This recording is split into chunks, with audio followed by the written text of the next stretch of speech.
Don't miss 50% off on IVF procedures in all 49 branches till 30th November. నమస్తే రమగారు. నమస్తే జయ. రమగారు, సంసారంలో భార్యాభర్తల మధ్య ఎక్స్పెక్టేషన్స్ ఎంతవరకు ఉండొచ్చు? ఎంతైనా ఉండొచ్చు. ఎంతైనా ఉండొచ్చు. కాదు జయ, ఇద్దరు పెళ్లి చేసుకుంటారు. ఎందుకు చేసుకుంటారు పెళ్ళి? ఎక్స్పెక్టేషనే కదా. కదా, ఇప్పుడు మన పాతకాల పద్ధతి వివాహ వ్యవస్థ ఇవాళది నిన్నటిది మొన్నటిది కాదు, అప్పటిదో. ఆడవాళ్ళకి ఒక రక్షణ, మగవాళ్ళకి ఆడవాళ్ళ రక్షణ భద్రత, మగవాళ్ళకి ఒక ఆసరా. ఇది సాధారణమైనది. వీళ్ళిద్దరూ కలిసి సంసార రథాన్ని ముందుకు తీసుకెళ్తారు, సంతానానికి అంటారు, వాళ్ళ అమ్మా నాన్నని హలో అంటారు, వీళ్ళ అమ్మా నాన్నని చూసుకుంటారు, ఏదో సంసారాన్ని వృద్ధి చేస్తారు, పిల్లల్ని జాగ్రత్తగా చూసుకుంటారు. మామూలుగా జరిగేవి. అయితే ఒకళ్ళ మీద ఒకళ్ళకి ఎక్స్పెక్టేషన్స్ ఖచ్చితంగా ఉంటాయి. ఏ ఎక్స్పెక్టేషను లేకుండా ఏ ఇద్దరూ కలిసి ఉండరు కదా.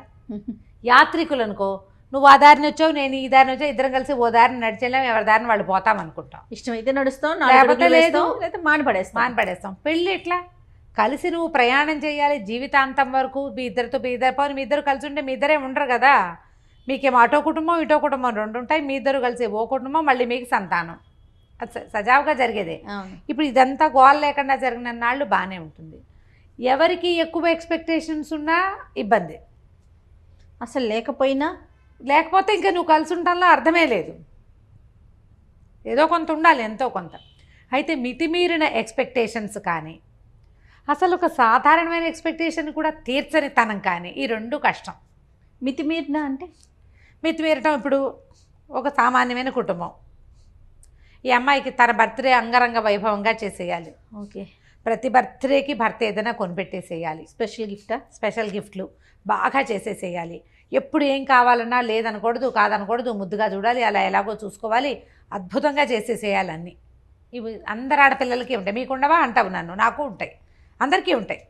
అవతల వాడి శక్తియుక్తులు, వాడి సమయం, పరిస్థితులు, అవకాశాలు. ఇప్పుడు ఇవి ఏంటంటే కొంచెం భార్య పుట్టినరోజు గుర్తుపెట్టుకోవాలి, పెళ్లి రోజుని కాస్త పలకరించాలి, ఏదో మరి చక్కగా మాట్లాడుకోవాలి. ఆమె అడిగిన 100 వస్తువుల్లో సగం కాదు, పావు కాదు 10 100లో 10 చెయ్యాలి. ఒకసారి కాకపోతే ఓసారైనా కాస్త ముద్దుగా ముచ్చటగా మురిపంగా చూసుకోవాలి. ఎందుకంటే ఆమె నీకు తోడు, భగవంతుడు ఇచ్చిన స్నేహితురాలు.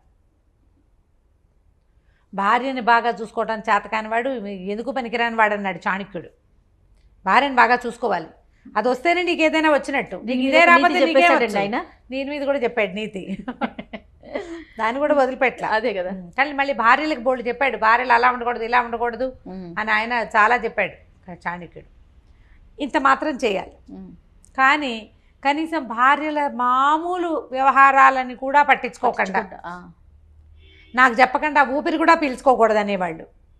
నాకు చెప్పకుండా ఎందుకు చేసావు అని పోట్లాడేవాళ్ళు. మామూలుగా అసలు ఒక వైఫ్ సహజంగా కోరుకుంటుంది కొంత భర్త తనతో ప్రీతిగా ఉండాలి, ప్రేమగా ఉండాలి, తనంతట తన దగ్గరికి తీసుకోవాలి, తనంతట తను ఏదైనా అయ్యో తిన్నావా, అది పడుకున్నావా, లేచావా, ఏమిటి మొహం అలా ఉంది, ఒంట్లో బాగోలేదా, మినిమం అవి కూడా చేయని వాళ్ళు చాలామందే ఉన్నారు ఇప్పటికి కూడా.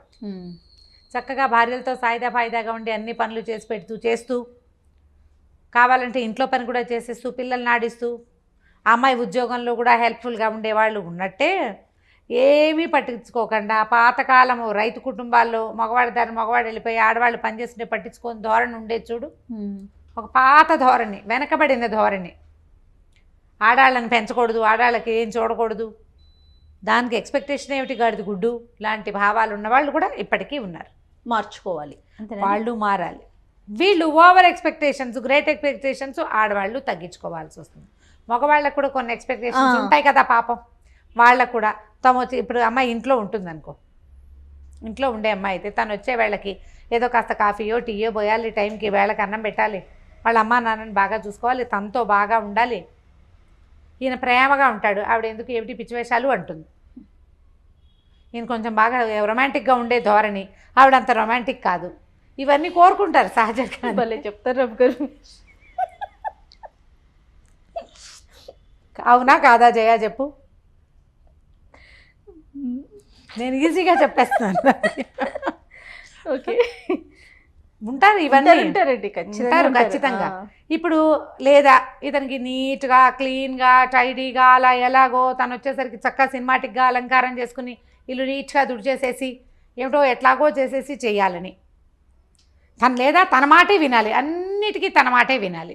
వాళ్ళ అమ్మ నాన్న పేరెత్తకూడదు, ఫ్రెండ్స్ పేరెత్తకూడదు, ఎక్కడికి వెళ్ళకూడదు, ఎప్పుడు తనతోటే ఉండాలి, తన మాటే వినాలి, తను అనుకున్నదే చేయాలి. తను వద్దంటే గాలి పీల్చడం కూడా మానేయాలి భార్య. ఆ ఎక్స్పెక్టేషన్స్ వీళ్ళకి ఉంటాయి.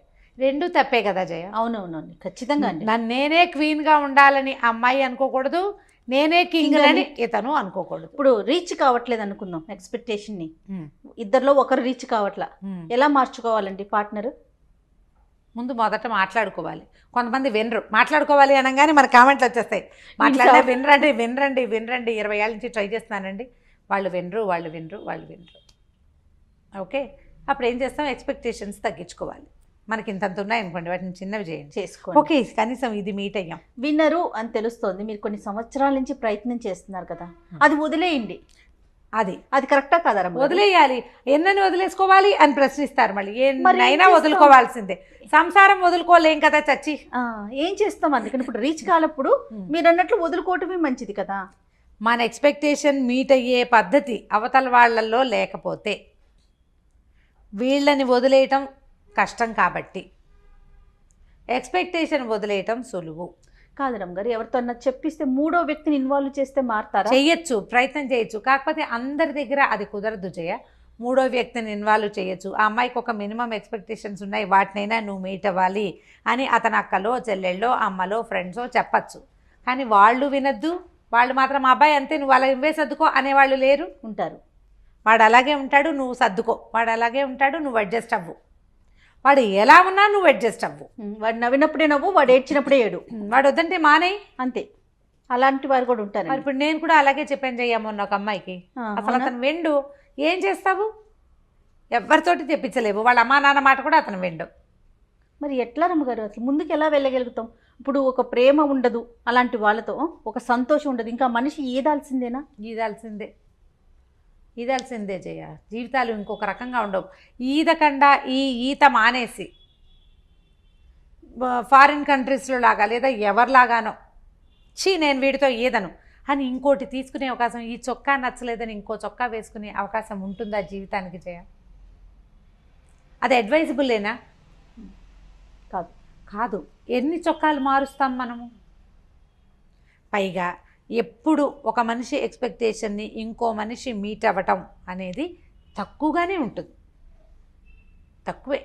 నాకు కావలసినట్టుగానే చేసేవాళ్ళు చాలా తక్కువ ఉంటారు, దొరకరు. చాలా అంటే చాలా తక్కువ. అసలు ఇలసాటి లేని జంట అని మనం భావించే వాళ్ళల్లో కూడా ఎంతో కొంత అన్బన్ ఉండే ఉంటుంది. ఎందుకంటే ఇప్పుడు భార్యాభర్తలు అనగానే వాళ్ళు ఒక చోట పెరుగుతారు, వాళ్ళ రకం వేరు, మనం ఒక చోట పెరుగుతాం, మన రకం వేరు. ఈ రెండు రకాలు కలిసేటప్పుడు అది ఇట్లా లక్క బంగారంలాగా అతుక్కుపోవాలి. లక్క వేరు, బంగారం వేరు, ఎవరి గుణం వాళ్ళకే ఉంటుంది. మీరు కలిసి ఉండాలన్న ఒక్క గుణం ఉంటే ఇక ఎక్స్పెక్టేషన్స్ ఉన్నా నడుస్తూనే ఉంటాయి, ఆ నస నడుస్తూనే ఉంటుంది, జీవితం నడుస్తూనే ఉంటుంది, ఇది ముందుకు వెళ్ళిపోతూ ఉంటుంది. ఇప్పుడు లక్క బంగారం ఒకటి కాదు కదా, కాదుగా. దానికి అసలు విలువే లేదు. లక్కకి బంగారానికి విలువ ఉంది, కానీ పల్చటి రేకైతే వంగిపోతుంది. లక్క ఉంటే వంగిపోకుండా అది గట్టిగా ఉంటుంది.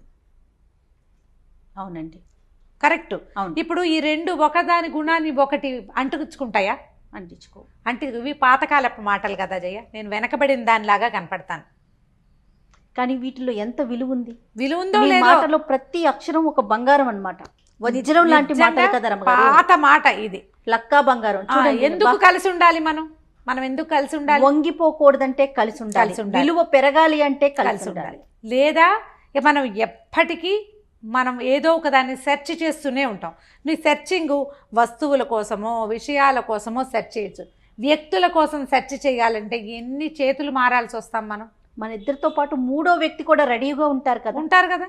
కొద్ది రోజులు ఒకళ్ళతోటి కలిసి ఉండేసరికల్లా సంసారం పెరిగిపోతుంది, సంతానం ఏర్పడుతుంది. మనకి ముందు వెనక కుటుంబాలు ఉంటాయి, ఇన్వాల్వ్ అయిపోతారు కదా జనాలు. ఇన్వాల్వ్ ఎవరితోటి సంబంధం లేకుండా ఫ్రీలాన్స్గా ఫ్రీ బర్డ్గా తిరిగే వాళ్ళని మామూలు మనుషులు కానివంటే మర్యాదస్తులుగా చెప్పలేకపోతాం. సమాజం సమాజం ఒప్పుకోదు, మనమేమో ఇందులోనే వెళ్ళాలి. మన కల్చరే ఇది కదా కల్చర్ అమ్మగారు? ప్రతి వాళ్ళకి చులకనైపోతాం. ఆ, ఆ. చులకనైపోతాం. ఇప్పుడు సమాజం ఏంటంటే మగవాళ్ళు అడ్జస్ట్ అవ్వాలి, ఆడవాళ్ళు సర్దుకోవాలి. రెండు ఒకటే, అంతే. రెండు ఒకటే, రెండు ఒకటే. వాళ్ళ పరిధి వరకు వాళ్ళు అడ్జస్ట్ అవ్వాలి, వీళ్ళ పరిధిలో వీళ్ళు సర్దుకోవాలి. సర్దుకుని ఒక వివాహానికి ముందే మాట్లాడుకునే అవకాశాలు, డిస్కస్ చేసే ఛాన్సెస్ ఉన్నాయి. అవన్నీ మాట్లాడుకోండి. వన్స్ పెళ్ళిలోకి ఫిక్స్ అయ్యాక ప్రపంచం మన గురించి మాట్లాడేలాంటి పరిస్థితులు కల్పించుకోవద్దు. ఎక్స్పెక్టేషన్స్ మీట్ అవ్వలేని ఎక్స్పెక్టేషన్స్ కనుక ఉంటే, ఏ విషయంలో మీట్ అవ్వలేకపోతున్నామో దాన్ని కొంచెం తగ్గించుకోండి. లేదా రెండో వాళ్ళు దాన్ని మీట్ అవ్వడానికి కొద్దిగా ట్రై చేయండి. ఎస్, తగ్గించుకోవటం, మీట్ అవ్వడానికి ప్రయత్నం చేయటం, ఈ రెండు ఇద్దరూ చేయవలసిందే. చేస్తే సంసార రథం ముందుకెళ్తుంది. నేను అనుకుంటారమ్మ గారు, ఇలాంటి ఎక్స్పెక్టేషన్స్ రీచ్ కావట్లేదు, ఇబ్బంది పడుతున్నప్పుడు ఇటు పేరెంట్స్ కానీ అటు పేరెంట్స్ కానీ కల్పించుకోవాలి. కొంచెం కల్పించుకొని వాళ్ళిద్దరిని కలిపే ప్రయత్నం చేస్తే మరింత అక్షింతలు వేయటం, మరింత గ్యాప్ను పెంచే ప్రయత్నాలు కాకుండా అలాగే చేస్తారు. అదే ప్రధానమైంది, మనతో ఉన్న రెండో వ్యక్తి వీళ్ళతో ఎందుకున్నామా అని నిత్యము ఏడుస్తూ ఉంటే, నిత్యం ఫీల్ అవుతూ ఉంటే, ఎందుకు మన బతుకు వేస్ట్ కాదు? అదొక జీవితమా? అది మన పార్ట్నర్ హ్యాపీగా లేనప్పుడు, హ్యాపీ కాదు కానీ హ్యాపీగా లేకపోయినా పర్వాలేదు, ఏడుస్తూ ఉంటే భరించలేనితనం. ఆ బంధమే అనవసరం కదా. ఈ అనవసరమైన బంధాన్ని ఎందుకు కొనసాగించాలని అవతల వాళ్ళకి అనిపించడం ఎంత న్యాచురల్. ఇప్పుడు నా బొట్టు నీ బొట్టు అని చెప్తే ఏమంటాం మనం? ఫ్రెండ్స్ ఏమంటారు? ఏచి ఇంకా వీళ్ళతో ఎందుకు, ఈ అమ్మాయితో ఎందుకని మగవాడి ఫ్రెండ్స్ అంటారు, ఈ మగాడితో ఎందుకని అమ్మాయి ఫ్రెండ్స్ అంటారు. చెరో పక్కన లాగుతారు. ఇక్కడ అడ్జస్ట్ అవ్వాలా, ఇంకో చోట అడ్జస్ట్ అవ్వాల్సి రాదా? కానీ కాదు కరమ్మ గారు, ఆ మనిషి యొక్క ఘోష ఎంత కొట్టేస్తుంది, ఎంత బాధ అనిపిస్తుంది కదా. యువతల మనిషి మీకు అది ఎంత తగులుతుంది కదా, ఎంత తగులుతుంది, ఎంత బాధ, ఎంత హింస. పోనీ నువ్వు ఇక్కడ సరిగ్గా లేవు, రేపొద్దున ఇంకా కొంచెం జీవితాలు ముందుకెళ్ళావనుకో, అక్కడ అబ్బో ఓసారి ఇలా అయ్యింది, ఈసారైనా సర్దుకోవాలనిపిస్తుంది. నువ్వు మొదటే ఎందుకు సర్దుకోవు? నువ్వు ఆ సర్దుకోవటం మొదటే ఎందుకు చేయకపోతావు? ఇంట్లో వాళ్ళు కూడా ఒక పెళ్లి ఫెయిల్ అయింది, రెండో పెళ్లి చేసాం, ఇప్పుడైనా సర్దుకోవాలనుకుంటారు. మీరు మొదట ఎందుకు సర్దుకోరు? వదిలించేసుకోవాలని చూడటం, రెండోసారి పూర్తిగా అడ్జస్ట్ అయిపోవాలని చూస్తారు. అవును, అది కూడా జరుగుతుంది. మొదటిసారి ఏమో చాలా చూస్తారు, రెండోసారి ఏమో డిపెండ్ అయిపోతూ ఉంటారు. అది కొంచెం ఆలోచించండి. కుటుంబాల్లో ఆలోచించాలి, పెద్దవాళ్ళు ఆలోచించుకోవాలి. వైఫ్ అండ్ హస్బెండ్ పెళ్ళిళ్ళు చేసుకున్నటువంటి వాళ్ళు ఆలోచించాలి. వీళ్ళ మధ్య సంతానం అంటే వాళ్ళ గురించి ఆలోచించాలి. ఓకే, లెట్ ఇట్ బి, ఇప్పటిదాకా ఏదో అయ్యింది, ఇప్పుడైనా ఒక మ్యారేజ్ కౌన్సిలర్ దగ్గరికి వెళ్తాం. ఇవి నా ఎక్స్పెక్టేషన్స్, ఇతను మీట్ అవ్వట్లేదు అని అమ్మాయి చెప్పి, ఇది నా ఎక్స్పెక్టేషన్స్, ఈ అమ్మాయి మీట్ కావట్లేదని ఆయన చెప్పి, మధ్యలో ఒకళ్ళని పెట్టుకుని ఈ రెండు ఎక్స్పెక్టేషన్స్ ఈ పొడుగులు ఉన్నాయి కదా, వాటిని ఇట్లా ఇట్లా దగ్గరికి తగ్గించుకోవటం చేసుకుంటే కొంత బెటర్గా ఉంటుంది. ప్రయత్నం చేసి తీరాలి ఖచ్చితంగా. ఇప్పుడు మన సమాజం చాలా చిన్నది, ప్రపంచం పెద్దదైపోయింది, సమాజం మాత్రం చిన్నది, సమాజాలు చిన్నవైపోయినాయి. ఈ చిన్నవైన సమాజాల్లో మనకి భగవంతుడు తోడుగా ఇచ్చిన ఒక పెళ్ళితో ఇచ్చిన వ్యక్తిని చెడగొట్టుకోవద్దు. వాళ్ళంతా చేసుకోవట్లేదా రెండో పెళ్ళి, మూడో పెళ్ళి, 36వ పెళ్ళి అంటే మరి వాళ్ళ పిల్లల జీవితాలు ఎలా ఉన్నాయో ఒకసారి చూడండి. అంతే కదా. వాళ్ళ పిల్లల భవిష్యత్తు ఏమిటి, వాళ్ళ మానసిక స్థితి ఏమిటి, ఎంత ఇన్సెక్యూరిటీ తోటి బాధపడతారు ఆ పిల్లలు. ఎవరినో చూసి వాత పెట్టుకోకూడదు కదా, వాత పెట్టుకోకూడదు కదా. ఇప్పుడు తప్పనిసరి పరిస్థితులు కొన్ని ఉంటాయి జయ, చాలా క్రూరమైన వాళ్ళు, లేకపోతే మానసిక స్థితి సరిగ్గా లేని వాళ్ళు, వీళ్ళవి ఎక్కడ ఏ రకమైన అడ్జస్ట్మెంట్కి అవకాశం లేని వాళ్ళు, ఇంకా వేరే దారి లేనప్పుడు వేరే కథ. అడ్జస్ట్ అయితే సరిపోతుంది అనిపించినప్పుడు మాత్రం, మీకు అనిపించదు అడ్జస్ట్ అయితే సరిపోతాను, మీ ఫ్రెండ్స్, మీ కలీగ్స్, మీ పేరెంట్స్ నువ్వు కాస్త తగ్గు అని చెప్తే తగ్గిపోండి. ఎక్కడ తగ్గాలో ఆలోచించుకోండి. ఎస్, ఇది కాదు, ఇది తగ్గినా కూడా ఏమీ పొసగదు అంటే ఇక చేయగలిగేది ఏమీ లేదు. అందరి దారే గోదారి, మన దిగును తప్పదు కదా. అంతేగా. కానీ అడ్జస్ట్మెంట్ అయితే సరిపోతుంది అని అనుకున్న విషయాల్లో కొంచెం తగ్గించండి, కొంచెం పెంచండి, మొత్తానికి సర్దుకుని ఉండండి. అంతే. సూపర్. నమస్తే. నమస్తే చెయ్యి.